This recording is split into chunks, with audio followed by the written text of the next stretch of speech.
More from Istanbul is asking, how can one explain that people who consciously live a spiritual life suffer in corporeality? The most prominent example is Rabbi Akiva. What end did he reach in his corporeal life? What death? Horrible death.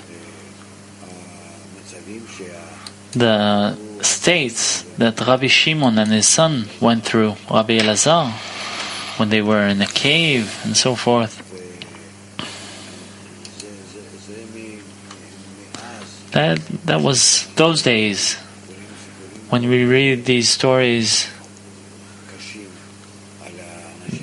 so harsh stories about these great people, and also when we speak about the times after the Ari, when we come closer to the general correction.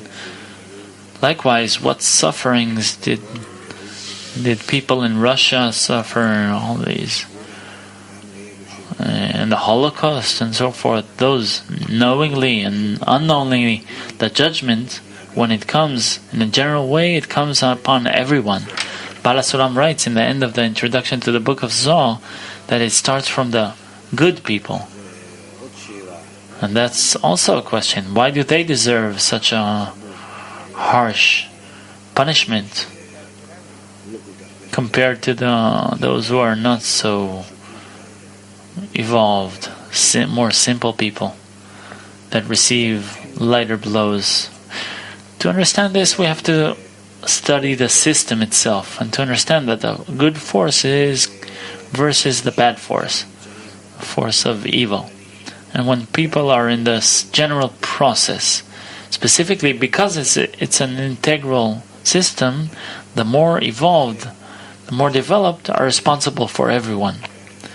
And that's why when the stage of correction by sufferings come, of course they receive more. As it is written, you add knowledge, you add pain. And I have many things to say, but it's best if I better to keep silent, because it's not easy to understand it. It's difficult.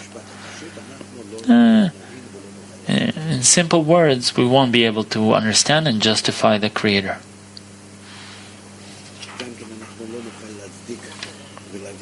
We also won't be able to justify and understand the people who receive harsh punishments, specifically because they are in high degrees of attainment.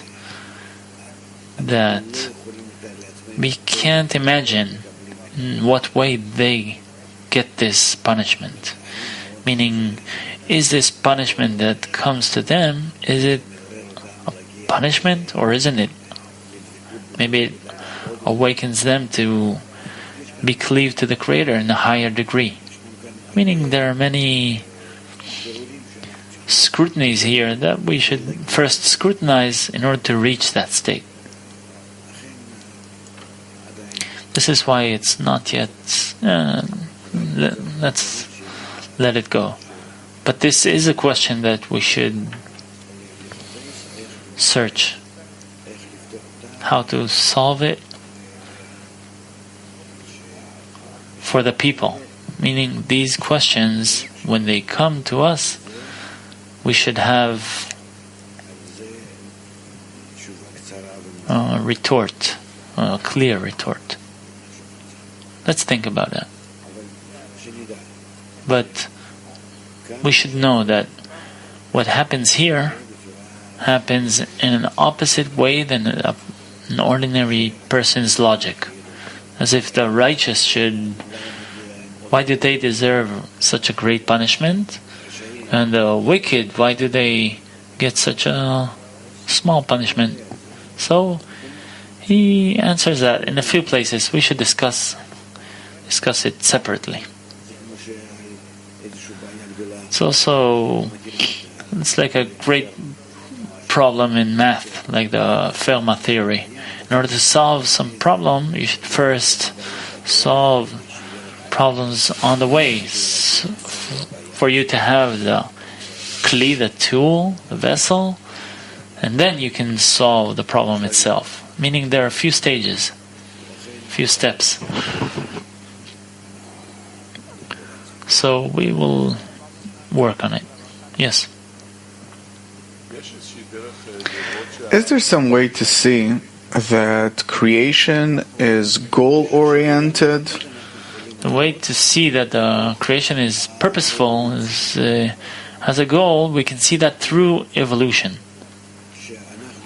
That we see today, and we understand today, a lot more than we used to.